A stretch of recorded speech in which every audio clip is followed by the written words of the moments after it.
So now let's move on to lunch and dinner. Lunch and dinner are just in the same category. You're really going to want to aim for a pound cooked and a pound raw vegetables. A pound cooked and a pound raw. So the way I like to do it is have one meal be a big salad, and this is my salad bowl. It is a very large bowl and it is full of food. So what I'll do is I'll fill the bottom of it with spinach and then maybe my favorite greens, and then I'll just start chopping vegetables. One thing that I love to do for salads is grill mushroom in a pan with even some grilled onion and then some salsa and even a little bit of guacamole if you want to count that as part of your fat, and make a big like fiesta salad. You can also just keep beans in your cupboard, open the beans, maybe warm them up a little bit, throw those in the salad. Another thing that you can do in a salad is in my refrigerator, and I'm going to show you some other things that I do with this, I keep cooked brown rice. And in my rice cooker, I will make brown rice, and I try to add, this one has flax seeds in it, and it was a mix. So it has wild rice, it has, I think this mixture had wild rice, it had millet. Look through your grocery store at Sprouts and some of the Whole Food markets have little rice mixtures. And so it doesn't have the flavoring mixture, but it has a whole bunch of different types of rice.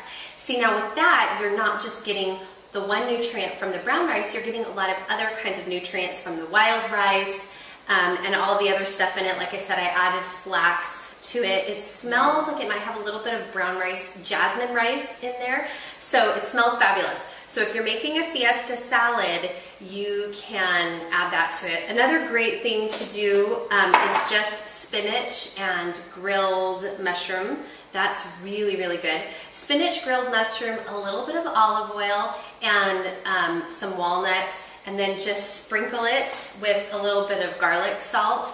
That's really good. So there are a lot of ideas for salads, but I'll go ahead and show you a couple things that I like to do.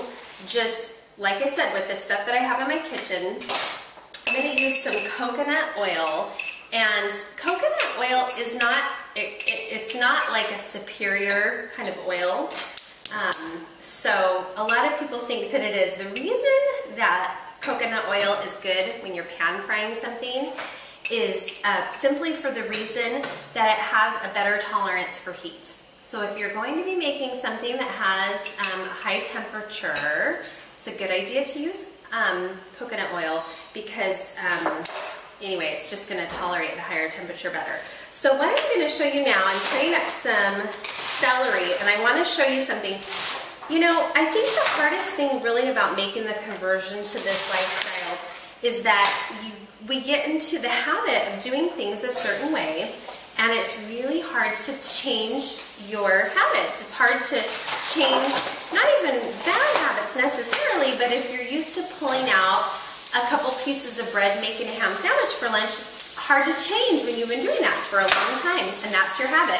So these are just, this is kind of like akin to making a ham sandwich for a Nutritarian. This is the kind of lunch you would make. It doesn't take long at all.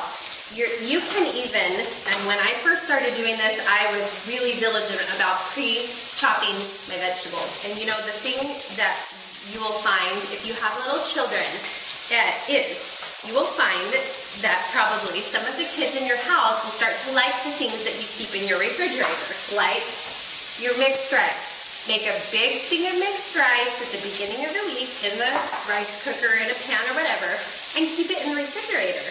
I have a 2-year-old who absolutely loves all of my vegan cooking. So, you know, if you're not doing this vegan, feel free to add some chicken to this, and don't feel bad about it.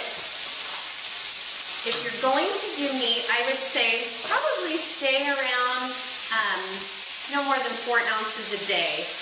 The reason for that is because I really want you guys to learn how to use fruits and vegetables.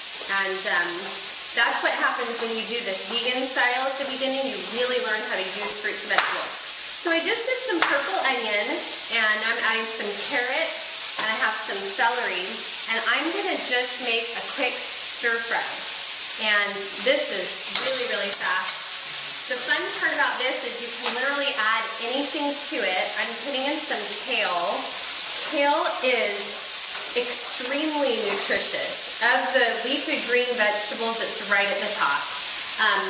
It can be hard to figure out how to eat because when you first start eating kale, you try to throw it into like a salad or something. It's really strong and potent. I recently found out that you can bake kale for just a few minutes and make it into a chip, a kale chip, and those are delicious. Okay, so this has taken just a few minutes. The thing that you need to get used to, if you're not already, is you don't want to overcook your food. The longer you cook it, the more nutrients it's going to cut out. So we've got kale and carrots and celery, and actually I always keep these in my refrigerator. This is edamame. This is a snack that my children love. I'm going to add this to my stir fry. And then I'm actually just going, this is how I'm going to season it. Let me show you how I'm going to season it. I'm going to take some liquid aminos. Tamari sauce is great too. And I'm just going to put some of that in. If you haven't discovered Trulia yet, it is not an artificial sweetener. It is a real leaf. There is something called a stevia leaf, and my dad grows it in his garden. And that's what stevia, when you buy stevia sweetener, that's what it is. Okay, so I'm making a stir fry, so I'm going to sweeten it with some stevia. I've got my liquid aminos, okay, and actually I had some ginger in my fridge, so I'm going to add some ginger, some grated ginger to this, and then this is so great. So literally, if you have this rice in your fridge, you've got it right there, so you can just add it. Okay, now this is going to be a big bowl that I will be able to keep in my refrigerator, put in a little Tupperware container, and eat this for lunch tomorrow. You know, in all honesty, if I was really taking a little more time, I think I would probably stir this together with the stevia and the ginger, and probably a little bit of garlic salt, but this is going to be really good. So it's a stir fry. Going to taste amazing. So that's one thing you can do with all your zillions of vegetables you've got sitting around. Now the other thing that I wanted to tell you about, and I actually have another video of making this, but taking some mushrooms, you can actually buy, oh, I should have put these in the stir fry. I've got peas and carrots, so I'll do that next time. But one thing that you can do is buy shiitake mushrooms frozen. You can buy them at Sprouts.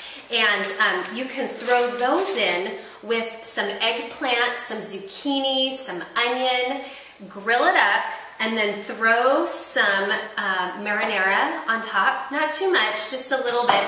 And then, fabulous. This is better than even a whole wheat noodle. This is actually a gluten-free option, and it tastes better than rice noodles, and they're much more high quality, and it's a nutrient-based, nutrient-dense food, which are the soba noodles. So they're buckwheat noodles. And so you put together your little Italian dish where you've got your marinara and your mushrooms and onions and zucchini and eggplant and all that good stuff.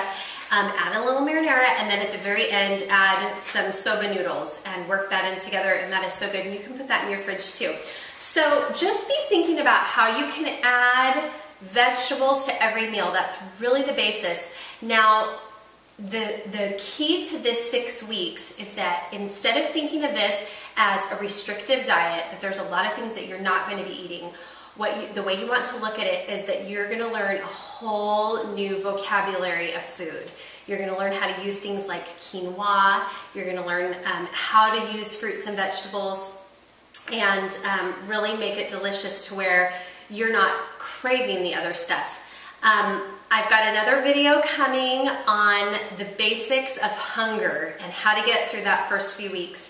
But for now, thanks for joining us, and have a great day. Stay motivated.